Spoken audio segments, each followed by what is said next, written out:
And we are live. Welcome back, everybody, to Checkpoint, brought to you by Strictly Casual, your number one show, rounding up all the hottest gaming news stories of the week and discussing all the relevant topics you need to know about. I'm one of your hosts, Vincent DeSantis, today joined by James Walmer. James, how you doing, dude?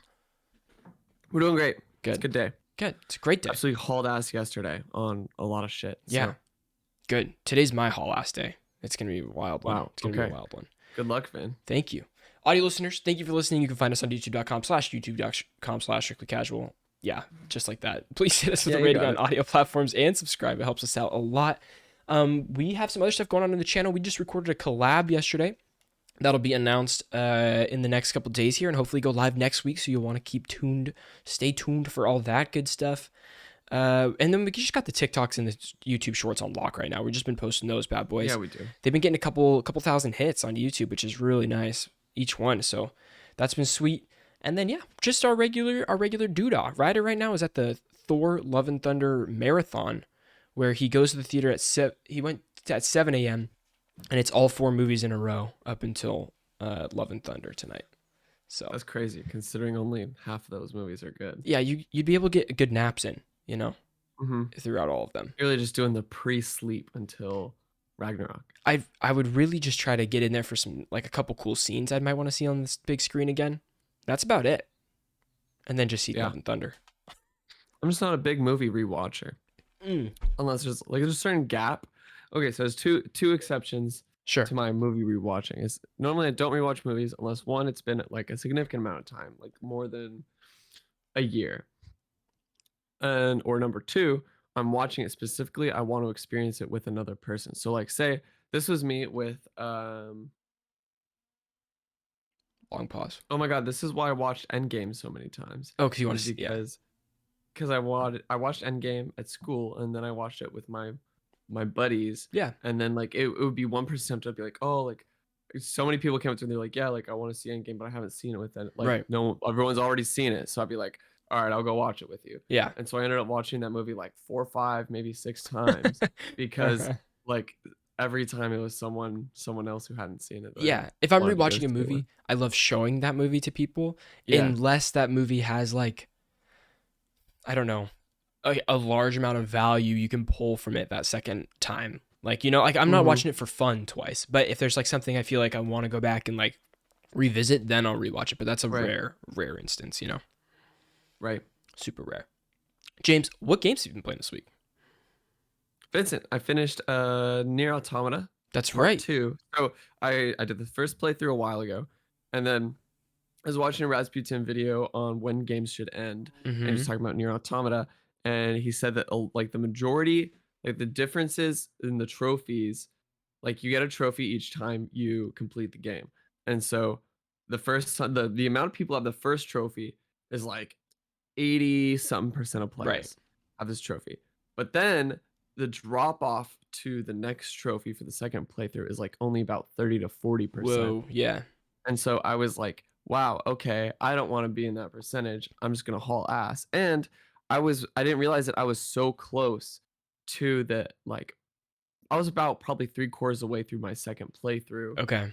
When I stopped. And so I came in the other day and it just was like one straight shot through. Cool. Nice. Like it was just narrative story event after story event after story event, and I like every time I play this game, the second playthrough I was like, oh, this is kind of frustrating to me, but then I started learning like some of the nuances and some of the mechanics.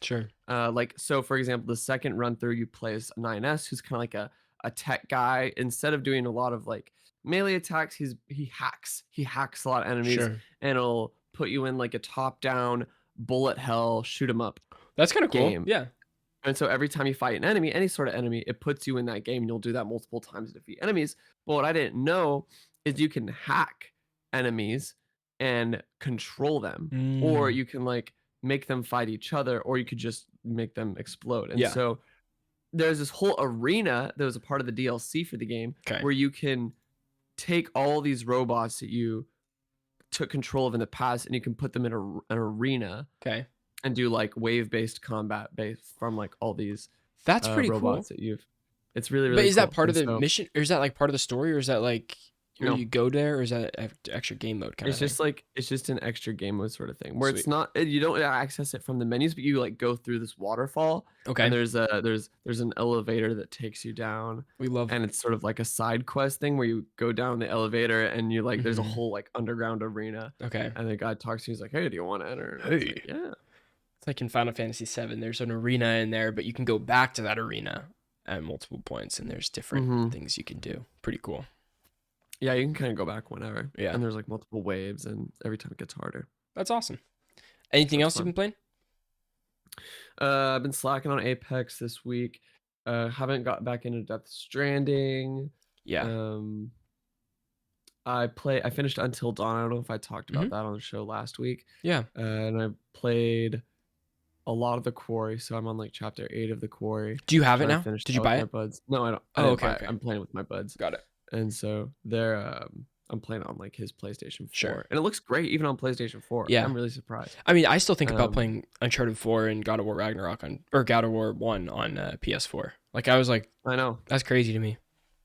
Yeah. Wild. I jumped back into Returnal this week and with Gabe because he's like, yeah, I want to play co-op. And so I was like, okay, sure. That game's so damn hard. Yeah. I want to play it eventually. So damn hard. I know it's on the collection. I downloaded another game this week just for shits and gigs, but I forgot what it was. Great. Damn. Did you just jump in for a little bit? Forgot about it already? I wanted to. Yeah, Anthem's still sitting there too. Sure. But I probably talked about this last week. That game is running like hard 30 frames per second. Like not even, sometimes just not even touching 30 frames. That's tough. I remember what I downloaded. I downloaded Steep. Oh, the snowboarding game. The snowboarding game. Nice. Because I remember there was a game we were playing earlier this year, or last year, and I think it was Riders Republic. That was so sick. What a cool game. It demo opened with skiing or snowboarding, and I was like, man, this just reminds me of how great Steep was. Sure. And so I re-downloaded Steep. Haven't jumped into it yet. Nice. But it's on my list. I never played Steep. I've never played it. It's free on PlayStation Collection. I gotta upgrade, dude. I gotta upgrade. But before I upgrade, James, I thought you did. I haven't upgraded. Nope, I haven't. Wow. Because So you're just on Essential right now? Yeah, I'm still on Essential. I'll upgrade when I know I'm gonna play something on the collection. Like right now, I would buy the upgrade and then. You got Death Stranding. Oh, you already have Death Stranding. I already have it. Yeah. So here's the issue. Okay, so I've played Elden Ring a bunch this week. Well, not a bunch. I got like 2 good play sessions of Elden Ring in. And so I did Ronnie's quest line yesterday. I was already like halfway through, maybe 3/4 of the way through. So I just kind of like did the rest of it, which was really cool. Awesome quest line. There's a lot of cool like cinematic things in there because the game doesn't have a lot. It's like a reward when you get a little cinematic thing in Elden Ring. It's awesome. That's like all from soft games. Right. So that was tight. That was really cool. I'm trying to go through and I looked up a little guide how to get all the legendary talismans because I need that trophy still. It's a haul. It's a haul. I can only get half of them of where I'm at right now. Some of them are like locked with defeating certain bosses at the end, but you can't go too far or else it locks you out of getting those. So it's like you have to really like, if I didn't look at the guide, I wouldn't know, which kind of sucks a little bit because I don't want to look at a guide, but you know, anyways, having a lot of fun with that. And then I started Plague's Tale this week also. Yeah, that's right. Started that on stream. Yeah, I got 3 chapters into Plague's Tale and I really liked it. It's cool. It's really awesome. Really? I think it's helping me a lot to go from these like big open world games to like, okay, Plague's Tale is like linear. You play the story, and I'm enjoying that quite a bit. I think everything about Plague's Tale is pretty gorgeous too. In the dual sense with the rats is wild. It's really cool. Yeah, it feels really interesting. So that's pretty cool. The only thing about Plague's Tale is like the mouths don't look good or right. Like the facial animations are good in the game. Like the audio isn't synced up? No, it's synced up, but when they move the mouths, it takes me out like, okay, I'm playing a game. You know what I mean? It's like, yeah. But everything else looks so good. Like all the other animations, like we thought The Last of Us 2 was cool, you know, when you like crouch and you can go along a car and she like moves her arm. Plague's Tale's got all that and more. Like, really? Yeah, you can like, you put your hands up and like kind of peek over and then it's back to the side of like moving along the wall. Like very much like environmentally aware about where the character's programming is kind of thing. That stood out to me too, but it's really good. I cannot wait to play more of that game. It's sweet. But that's it. That's all I've been playing. I haven't played too much this week, to be honest. It's been a light week. Okay. A light light week. James, do you hear the planes going on above me right now? I do. Should I close my window? Is it bothersome? No. Okay, great. Well, then I'll keep it open. It'll get hot in here. Yeah, keep it open. Let's jump into our number one news topic, James. What do we got? Square Enix delays Forspoken to 2023. This comes from Polygon.com. Square Enix delayed its action-adventure role-playing game Forspoken into 2023, the publisher announced Wednesday, calling the move a strategic decision that will give developer Luminous Productions more time to polish the game. Forspoken was previously expected in October, but will now be released on January 24th, 2023. Quote, all game elements are now complete and development is in its final polishing phase, unquote, Square Enix and Luminous Productions said in a tweet announcing the delay, quote, we would like to thank you for your continued support and patience on this journey. Your excitement for this game inspires us every day, and we cannot wait to share more about Forspoken with you later this summer, unquote. This is the second major delay for Forspoken. The game was originally planned to launch in May of this year for PlayStation 5 and Windows PC, but Square Enix pushed the game to the fall, citing the need to further polish the game. Vincent, my question to you is this to me seems like a long time, like a big push for a polishing phase. Are you having that same thought? This is like a 6-month push. I mean, this Right. game is originally supposed to come out in May. Then it got pushed to, what was it? Oh, October. And then now it's, okay, not a 6-month delay, like a 3-month delay, 4-month delay-ish. And yeah, now it's January 24th. But this is tough for me, James, because I'm very excited for the story of this game. The story of this game is intriguing to me. And I like Gary Whitta a lot, and he wrote this, like things like that. Like there's a lot of, pros to this. But when you see the gameplay, I was very underwhelmed by the gameplay. Every time I've seen it. It's not just like a one time I've seen it type of thing. Like it doesn't look, for a game where you use like magic and stuff that is like precise magic, not like area of effect magic as much, and you're jumping around like this, it doesn't look precise at all. It looks floaty. But I don't know. I could be proven wrong. Like Ghostwire Tokyo right now looked like crap every time I saw it, and then people were like, oh, you know what? It's kind of fun. And I'm having kind of fun with it. I'm having a good time. So I'm just hoping it's not like that. I hope it's much better than that type of situation going on. But the fact that they have to say it's done, it's just in its final polishing phase, it's got to be done for a while if your original decision was May. Like there must be something wrong that they thought they would be able to fix in the time that up to October, and they need another month or two to fix whatever's really wrong. Yeah, I feel like polishing is just it's both vague and not vague at the same time, because you have this image of polishing is like, oh, that's probably like textures or smoothing out. Yeah. Rough around the edges, sort of. I don't know whether that's transitions, loading areas together, Glitches, enemy spawns, glitches, that sort of thing. Yeah. Bugs. But I feel like it can also mean we have a core gameplay issue. I think that started around the time of Cyberpunk. Because with Cyberpunk, we got a lot of that language around it, but then the game came out and we're like, oh, this is not this is not just polished. This is core game systems that are very broken. Right. So it makes me skeptical whenever I see for polishing. Yeah. When it's an original release scheduled for May, and now it's almost an entire year later that the game is. Yeah. I'm excited for this game. I don't know. I'm excited for it, but it's not a pre-order for me. This is kind of one that I'll wait for to see. When was the last time you pre-ordered a game? Battlefield 2042. And we all saw how that went. I also pre-ordered Cyberpunk. Oh, I pre-ordered Elden Ring. That's the nearest one I pre-ordered. But that was specifically because I wanted this Steelbook as well. And if I pre-ordered, I knew I would commit to finishing. I'm going to finish this game. You're making good progress, man. I didn't think I'd be able to, but I'm 75 hours in now. Like, I'm going to do it. It's going to happen. Yeah. Yeah, that was the last one I pre-ordered. But now you can kind of find Steelbooks other places. So like pre-ordering's become like, maybe if you need to. But we'll get into God of War right now, James. Damn it. Let's do this. God of War right now. All right, ready? You want to start us off or you want me to start? this clip. I'm gonna close the window so it's not off. like freaking playing overhead. It's like I'm in the middle of a war out here. Okay. It's not that bad. Okay. It sounds bad to me. It's just ambient sound. Okay. Okay. All right. Ready? 3. Am I 2, starting? 1. Wait, hold on. Am I starting the clip or are you starting the clip? I don't know what we gotta talk this out. Oh, you meant in terms of recording. No, you're recording, but then Yeah. You're starting it. thank you. Okay. All right, 3, 2, 1.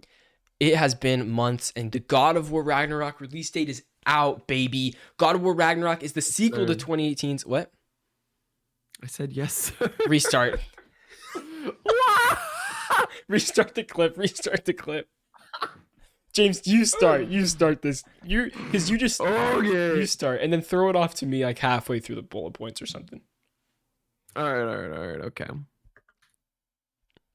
God of War Ragnarok launch date just got announced as of yesterday. That's Wednesday, July 6th. This comes from Polygon.com with the coverage. Says, go to my cam. Oh, fuck, this is hard. I have to restart the clip now. Okay, we're restarting the clip one more time. That's fine. Because I went to change the cam, but I checked my calendar, so I clicked out of OBS. And then when I went to... Why don't you... Okay, well, tomorrow we can set hotkeys. So, like, we'll set hotkeys on your keyboard. So it's like, number 1 is that scene, number 2 is that scene, number 3 is that scene. So you can go bam, bam, bam. And just... Yeah, I should have foresight to do that. That's okay. We can do that. We can do that later. Okay. I can do some clicks. Well, here, if you want... Also, I can start the clip so you can do these clicks, if that is helpful. And then I'll throw it off to you. That's helpful to me. Okay, perfect. Then I'll throw it off to you on the 3rd bullet point, and then you can just switch to your cam on the 3rd bullet point and switch it back at the end. Gorgeous. Beautiful. Okay, sorry, Shout everybody. out to our audio listeners. Thank you, audio listeners. We love you. All right, 3, 2, 1. God of War Ragnarok's release date is officially announced. This comes from Polygon and the PlayStation blog. God of War Ragnarok, the sequel to 2018's soft reboot for God-slaying dad Kratos, is coming later this year. PlayStation Studios developer Sony Santa Monica confirmed on Wednesday the PlayStation 4 and PS5 game is now set to release on November 9th, baby. That's the date, baby. We were talking about that last week, James. We were like, when is God of War coming? If it's what's going to be the month that comes out on? And I think we pretty much nailed it. That November was the correct day, baby. So Ragnarok was previously slated for a 2022 release window after being delayed out of 2021. Sony has also released a new trailer for God of War Ragnarok, but don't expect new gameplay. It's a CG trailer that sets the tone for Kratos and Atreus' new adventure. James, have you watched the CG trailer? I have not watched the CG trailer. Pretty cool. It's pretty cool. It's literally 30 seconds, but there's a giant wolf in the trailer, if that is of any, draw to you. Hey, I love a giant wolf. It's pretty awesome. Take us away on to the next one, James.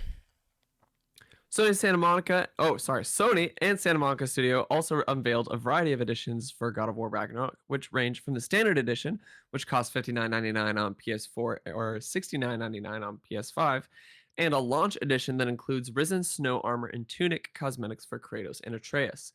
Respectively, to the spared no expense Jotnar edition, this ultra deluxe version includes the game, a set of pins, Brock's dice set, a 16-inch Mjolnir replica, and much more. Set 3 years after the events of God of War, Ragnarok will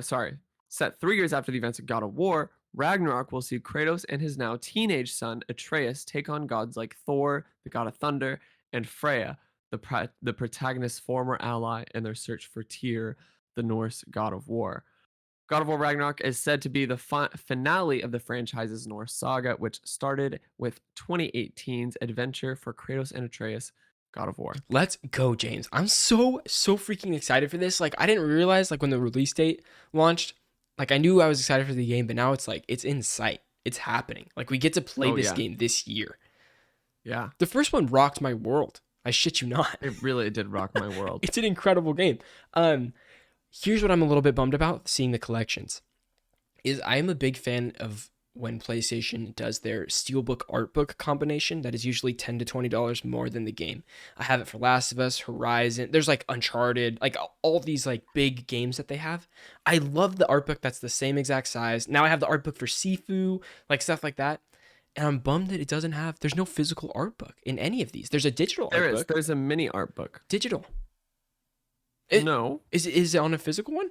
No way. I'm fairly positive it's a positive. Okay. Well, I'm gonna double check. I would love to have a mini art book plus the steelbook, and I'm not seeing a way to do that, so I might have to just buy the digital game or something, and then find the the art book and the steelbook resale somewhere. Oh, you're right. It is digital. Yeah, it's such a pain. It's so sad. But the Mjolnir replica thing is awesome. Super, super dope. And if you get the big edition, you get a vinyl record.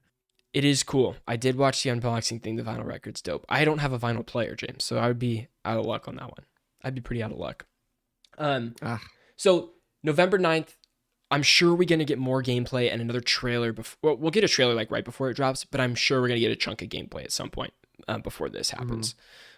Just to show off, because we saw the gameplay trailer that happened, which was an awesome gameplay trailer. It's just a little montage. Yeah, I'm sure that we're going to get a trailer that shows off, oh, here's some new mechanics in the game, because we haven't seen that sort of trailer yet. Like, what's going to differentiate this from the first game? Why is this one better? That kind of thing. Sure. I'm sure we'll get that eventually. But yeah, you looking forward to this? You going to pre-order it, or just going to get it when it's out? I might have to just get it when it's out. Yeah. Because there's nothing enticing in that, the $20 range upgrade. If I'm gonna upgrade, it's gonna be to the big guy. But I'm not in a space where I could do the big guy. Also, I want to say, I gotta ask you this question. Every time armor or the armor is important in God of War because you level it up, and it kind of it makes you certain stats rise and stuff like that. But the pre-order armor is never the armor you're gonna stick with. It might be the armor you use in the beginning of the game, but I'd rather go from having no armor to having cooler armor by the end of the game instead of starting with cool armor, ending with cool armor. I agree. That just might be me. I might be an idiot, but that's my thought process. No, I agree with you. The armor just is never an enticing part of these games to me. So in God of War 2018, even my final armor, I didn't go for the big, the big breastplate, guy. I kind of did the shoulder piece because I wanted to maintain that very iconic Kratos look from the start of the game. Yeah. So all of the armor they showed is very bulky, and I'm I just don't know if I don't know if Kratos would go. I mean, I guess he would because that's how they put it in. Right. So, but for me, in my mind, Kratos isn't the type to gear up on a lot of heavy armor. Sure, he's just going in to raw dog it, just doing what he can. He's a big raw dogger. Yeah, absolutely. Guys, thank you so much for watching this clip from our podcast Checkpoint. If you want to check out the full episode, you can go to all audio platforms, just type in little Strictly Casual Checkpoint, the podcast should come up. Or if you want to listen on YouTube, watch the video, you can become a member right here and watch it there. So appreciate that, and we'll see you guys on the next one. Peace out. That's a wrap, baby. James, we got a new Ubisoft Forward showcase coming in September. Now, yeah, we do. This might not seem like big news, but I think there's a fun conversation around this that we could potentially have. Maybe for me more than you. I don't know. We'll see. We'll see as we get there. But this comes from The Gamer. Ubisoft has announced the next Ubisoft Forward presentation will take place on September 10th. Ubisoft Forward will return in full force, ready to reveal updates and news updates on multiple games and projects from Ubisoft teams around the world. What else do we got here? As fans will be able to tune into Ubisoft Forward on Twitch, YouTube, or Ubisoft's official site. The show starts on September 10th at 12 p.m. Pacific time or 3 p.m. Eastern. We don't know what Ubisoft plans to reveal, but Ubisoft has promised more info as we get closer to the date. As for the September showcase, that's anybody's guess. This year's Assassin's Creed livestream was somewhat light on content outside of Assassin's Creed Valhalla, so we could see a new game announced. With the reported troubles surrounding the Prince of Persia remake, it seems doubtful we'll see the time-bending game even mentioned at Ubisoft Forward. Yikes. Avatar, meanwhile, was conspicuously absent from Summer Games Fest and seems like it could use the publicity. What do you hope to see from the Ubisoft showcase in September, Vincent? I'll tell you what I want to see. I want to see this Assassin's Creed that they've been teasing for years. I do. No, you don't. James, I think it could be an absolute disaster. It's actually, sorry, scratch that. I think it's going to be an absolute disaster. But when they show it, I'm going to be like, oh, this could be really cool. I don't know. The idea is that it's multiplayer, like a multiplayer hub world Assassin's Creed, where you go into different realms and stuff like that. Yeah. And I think that's an interesting concept. I don't know how they would do that. I don't even have any ideas for like, oh, this is a good idea for this type of game. I just can't wait to see what they've been working on. This is like their live service Assassin's Creed, which I hate saying that, but like it just keeps growing instead of the yearly release. I mean, that's how they advertised it like a year ago. Right.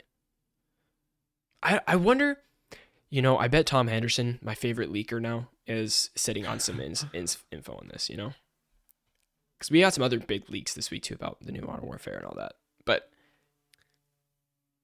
or is he sitting on leaks about the Prince of Persia remake or the Avatar 2 game? Is Avatar the game coming out with Avatar 2 the sequel? I would assume so. It'd be a good idea. But that's the same thing as where, like, I think they should release Last of Us Part 1 alongside the HBO show. But they're not going to do it. Like, they're just going to release that when they have it done. I don't know. Do you have a date for Last of Us? Yeah, HBO? it's September. Oh, no.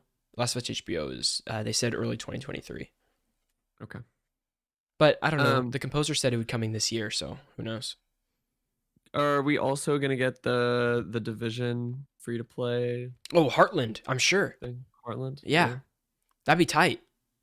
Mm-hmm. Division 2 also got into the roadmap this week, outlining it through the end of the year with updates. Yeah. Really? Mm-hmm. I'm always down to hop back into Division 2. I really like that game. Yeah, I think it's really good. I think it's one of the best of these sort of types of games, like these Destiny types. Yeah, the looter shooters might be better than Destiny. Looter shooter. Yeah. Whoa. Better than Destiny. I do. That's I think crazy. it's better. I think it's better than Destiny. That's crazy. Let's see. We'll get the Division mobile game announcement. Season 10 starts late August with new Manhunt, new gear, 2 apparel events, new countdown difficulties, new legendary difficulty strongholds, quality of life improvements, and then season 11, kind of the same thing with new quality of life improvements. That's in early December. Gotcha. Yeah, a lot of cool stuff there. So I don't know. I'm just excited for the Assassin's Creed thing for the Ubisoft Forward. But James, in 2 hours, there's a Skull and Bones live stream for Ubisoft today. I'm not excited for that either. Did you play Sea of Thieves at all? No. If it's comparable to Sea of Thieves at all, it would be so much fun with friends. Unless it's dog water, then it would not. Why don't you just play Sea of Thieves? Because here's my one issue with Sea of Thieves that I'm hoping Skull and Bones fixes. If you're playing alone in that game, not only is it just not fun at all, there's no objective. The objective is, okay, random thing on a map, go there. It's going to be a treasure. You're going to take it back to this little island, and then you're going to cash it in for a new cosmetic on a boat. Like, there's no... I don't need a storyline, but I need something. It's the same objective with friends. But I'm hoping Skull and Bones changes that, and they have some sort of objective thing, like an important reason to go do things. Okay, so this is a pirate game, Vincent. Yeah. What is the primary objective in a pirate game? Plunder, baby, loot and plunder. I want to sink people's ships. I want to jump in there, steal their crap, take it back. Can you just do that in Sea of Thieves? Yeah, you could do that in Sea of Thieves. So what's the difference? I'm hoping they introduce something new to this. Sea of Thieves. What could they introduce that is new to the pirate? This is my issue with pirate games as a whole. It's like you have two things you could do. You could either loot or plunder. They could give me a purpose. Sea of Thieves doesn't give me a purpose. I want Skull and Bones to give me a purpose. Do pirates have purpose? I've played some great pirate games, aka Assassin's Creed Black Flag, a really good one. Okay? In which I can do all the looting and plundering, but I'm also tied to this good story happening. Decent story. That has little to do with actual pirates. You are a pirate in the game. You are a pirate, but the actual objective has little to do with other pirates. But like, put me on a hunt. Set the stage. Like, the whole world is on a race to find something, you know. And like, you as a pirate, you're looking for the ultimate treasure while also going after these little treasures. You know what I mean? But those little treasures are helping you fund your big journey to this treasure that everybody's going for, or something like that. Give me a reason. It should be easy. It should be easy to give me a reason. And Sea of Thieves doesn't give me any reason. What's the deterrent to keep you from getting to the big treasure? I don't know, probably sea monsters or some shit. It would be awesome. I don't know. We'll see. I can't wait to see in 2 hours. I'm going to watch this thing. I can't wait. All right. Vincent's got your coverage on all the Skull and Bones content. You should watch it with me. You should watch it. Where I remain eternally skeptical on pirate games as a whole. I'm eternally skeptical. No, I'm not eternally. I am skeptical, but I will not be skeptical until I see it. I will have no opinion until I see it. No. All right. Next up, we have. Wait, hold on. Is there anything else you want to see from the showcase? Oh, I want new Mass Effect. Wait, because isn't that? No, that's not Ubisoft. That was BioWare. But who owns Mass Effect now? I don't know. Too many switch ups. Yeah, you're right. EA. They're only... EA is Mass Effect. Yeah, it's EA because EA bought BioWare. Yeah. I remember Ubisoft said they were working on like 7 free-to-play live service games, so I'm sure we're gonna see like half the showcase is gonna be that. Oh, okay. Yeah. Repulsed. Yikers. Next up, grain of salt. These are rumors. Rumor watch. Rumor watch, baby. Red Dead Redemption GTA 4 remasters shelved after GTA trilogy debacle. This comes from Kotaku. Following recent rumors, Kotaku can confirm. Wow, why is that so hard for me to say Kotaku? You did it. Kotaku can confirm via its sources that Rockstar Games is currently focused on developing Grand Theft Auto 6 and has shelved all other remakes following the poor reception of Grand Theft Auto: The Trilogy, the Definitive Edition. What a title. And so many subtitles. Yesterday, a tweet from Tez, an often reliable and trusted GTA insider, caught the attention of many Rockstar fans. According to the tweet, Red Dead Redemption and GTA 4 remasters were no longer, quote, on the table, unquote, possibly due to the horrible mess that was last year's GTA trilogy remakes. While some question if this was true, I can confirm that Tez's tweet is accurate and lines up with what I've been told. According to sources with knowledge of Rockstar's plans and future projects, the publisher is hoping that folks will forget all about the critically panned and botched classic GTA remasters released last year, while it focuses most of its resources and energy on its next big game, Grand Theft Auto 6, which Rockstar earlier this year confirmed was in development. However, while the current plan is to get Grand Theft Auto 6 finished and out the door, I'm told a Red Dead Redemption and Grand Theft Auto 4 remaster aren't entirely out of the scope and could still happen in the future after GTA 6 ships. Wild. This is wild.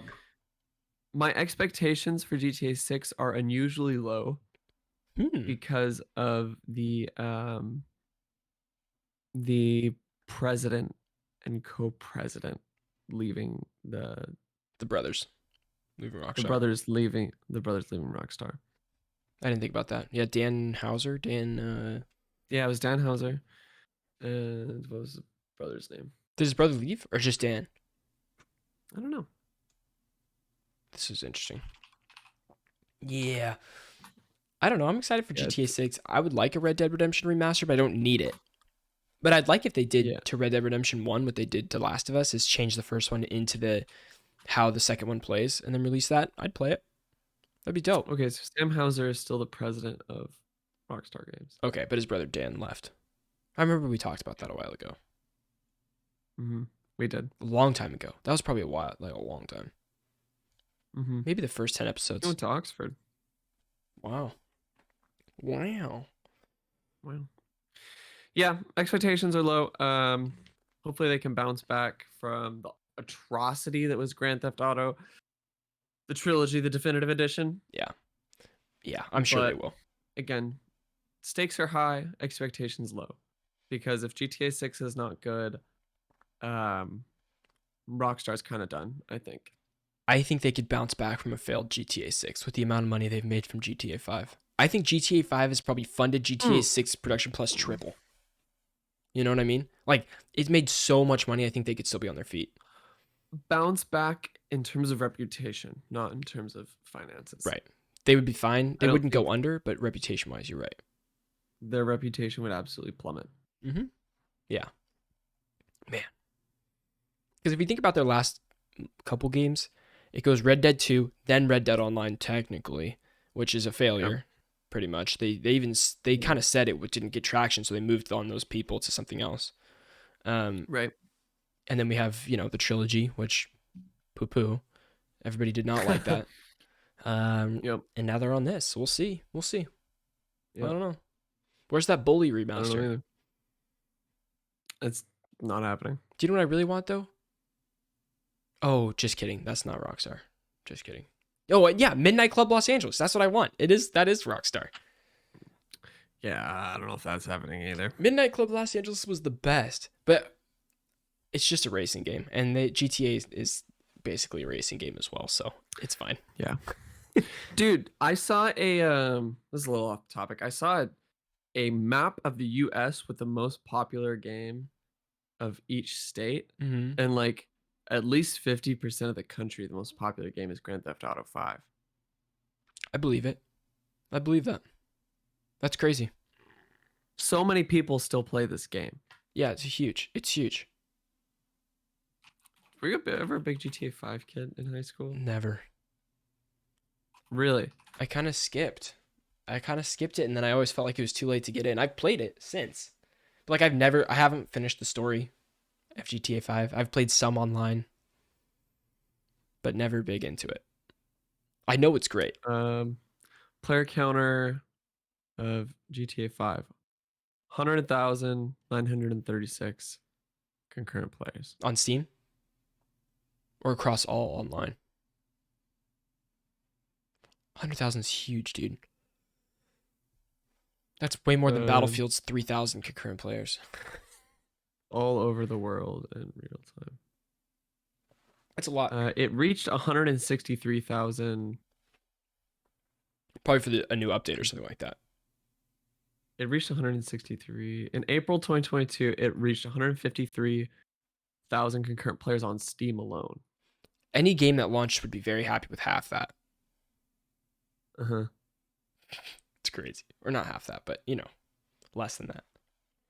So crazy. Yeah, this is pretty crazy. Moving on to random fun stuff, stories without a story. We got number 1, we got a Skull and Bones live stream that is today at 11 o'clock. We already talked about that. Yep.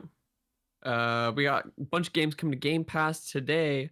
That's yesterday. The July 6th. That's Last Call BBS and Yakuza 0 / Kiwami / K2. Speaking of Yakuza 0, I thought about downloading that the other day. I've got it in my library. I just haven't played it. Might have to get into it. Today we got DJ Max Respect 5, Match Point Tennis Championships, and Road 96. Road 96 is the new one that was shown at Summer Games Fest too, so that's pretty cool. Cool. And July 14th we got Escape Academy, My Friend Peppa Pig, Great Overwhelm, game. Some Paw Patrol game, and Power Wash Simulator. That's what's up. Power Wash Simulator. That's what's up. And then Capcom reports that Monster Hunter Rise Sunbreak has managed to surpass 2 million copies sold already. That's insane. So crazy. For a DLC? Are you joking my ass? That's giant. Man, I want to play this game so bad. Wow. So crazy. Lollipop Chainsaw gets a remake next year with overhauled visuals and new music due to licensing issues with the first game. Yep. Fall Guys reaches 50 million players in 2 weeks. 50 million. That's insane. I want to go back to Lollipop Chainsaw for a second. Do you remember how big this game was when it came out? I remember seeing it all the time. Never played it. Everyone was talking about Lollipop Chainsaw when it came out. Weird. This game was so good. Didn't James Gunn? I never played it. He was attached to that. Was he? Yeah, I'm pretty sure James Gunn was attached to Lollipop Chainsaw. Yeah, James Gunn Lollipop Chainsaw. Oh my god, he was. What did he do? James Gunn has a surprising response to the Lollipop Chainsaw remake. Gunn and Suda are not involved with the Lollipop Chainsaw remake. Well, it doesn't matter if they're involved with the original game. Weird. Okay. I wonder what he did in the... he wrote it with Michiru Yuki. You're muted, Vincent. Thank you. I apologize. He muted for you. I was just saying James Gunn wrote it with Michiru Yuki. Oh, very cool. Yeah. Also, Capcom will be at San Diego Comic-Con from July 21st to 24th. Street Fighter 6 will be playable. There's a developer panel with a deep dive into revealed characters and more, and there's a World of Capcom. Am I buying Street Fighter 6? Yeah. Oh my god, I can't wait. Can't wait. In addition, PlayStation reveals 7 indies this morning. Cursed to Golf, The Tomorrow Children Phoenix Edition, Signalis, Cult of the Lamb, SCHIM or Shim, Sea of Stars, and Inscription, all coming to PlayStation 4 / PlayStation 5, respectively, within the next year, I think. Check out that Sea of Stars trailer. It looks pretty cool. I saw a brief little glance at it, but it looks nice, enjoyable. Some of these are already been have already been revealed, and they're just more gameplay. Yeah. Or these are games that are already out that are now coming to PlayStation 4, PlayStation 5, etc., etc. Like Inscription, that was on Steam, and now it's coming to PlayStation 4, PlayStation 5. I think that was in August. But I can't wait to play that one. Any of these are really particularly looking forward to, Vincent? Yeah, I can't wait to play Inscription. That is one that I've had in my Steam wish list for a while. But there's literally so many games, dude. Like I really am trying to stop buying games until I finish the ones that I have. But eventually I'll buy Inscription when it comes to PlayStation. I do want to play that a lot. Do you think they came out with another edition for Psychonauts 2, Motherlobe edition, coming September 17th to PlayStation. Oh, and Xbox. Was it on PlayStation before, or was it only on Xbox Game Pass? I think it was on both. Okay. Could be wrong. Anyway, do you think any of these will come to PlayStation Plus Collection? Here's what I think. We have so far gotten no update of like, oh, here's what's coming to the collection this month since it's so new. Right. When they go into August, I think they have to say, here's what's coming to the collection new. I was disappointed to see there wasn't one for July. I think you're correct in that. I think you should be upset about that as a subscriber when they promise new monthly games, right?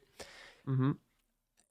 When PlayStation has their next big, I'm talking big state of play, not a third party state of play, but when they have an announcement of like, this is our state of play, it's 45 minutes long. This is going to be the one with the God of War stuff, with this stuff, whatever. They have to have a segment on PlayStation Plus Collection. Say, hey, here's what you can look forward to in the next 6 months, and you hopefully pick up some subscribers that day, you know? Yep. Not just a here's what's coming this month, here's what's coming long term. And maybe there is a day one game. Not all day one games. Maybe there's like a Stray size game being like, oh, this is on the collection day one. Right. Not a big AAA. Well, Stray's coming to PlayStation Plus Collection on launch, right? I don't think so. Maybe. Really? Yeah. I'm pretty sure. Stray comes to okay. Stray comes to PS4 and PS5 on July 19th as part of PlayStation Plus Extra and Premium. This is beautiful. 2nd, 2022. I think they have to announce some more games of that caliber on the system. I can't wait to play Stray, by the way. When is that coming out? July 19th, I think it said. It's like 10 days away. Okay, sick. Yeah.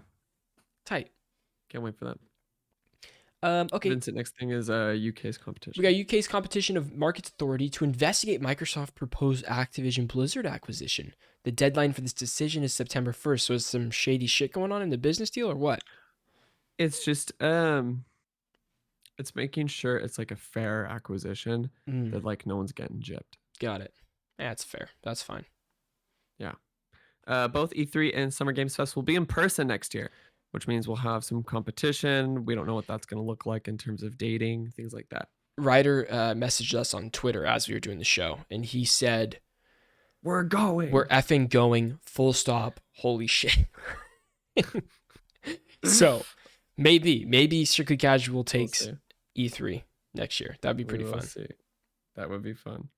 That'd be awesome. I hear it's a fucking hellstorm from all of the games journalists who I follow. Yeah. People like pulling all-nighters and shit for the entire week of E3 because they are writing articles, doing exclusive coverage because they're playing demos of these games and stuff like that, and they have to like upload footage and right away, commentary and stories right away. Yeah.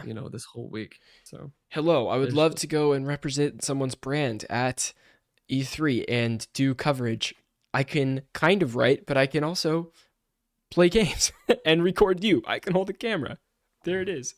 Vincent does the production stuff. I can do a lot of the writing. Perfect. Done. Set. It's complete. That's it. That's episode 120, James, of Checkpoint. 120, baby. We will see you next week for episode 121. We appreciate you giving us 45 minutes of your time. Did I say 5 minutes? Yeah, we do. 40. You said 45. Beautiful. That's what I meant. It's been 44 minutes. Great episode, James. I love you. Great. I love you too. Peace out, guys. We'll see you on the next one. Thanks for watching.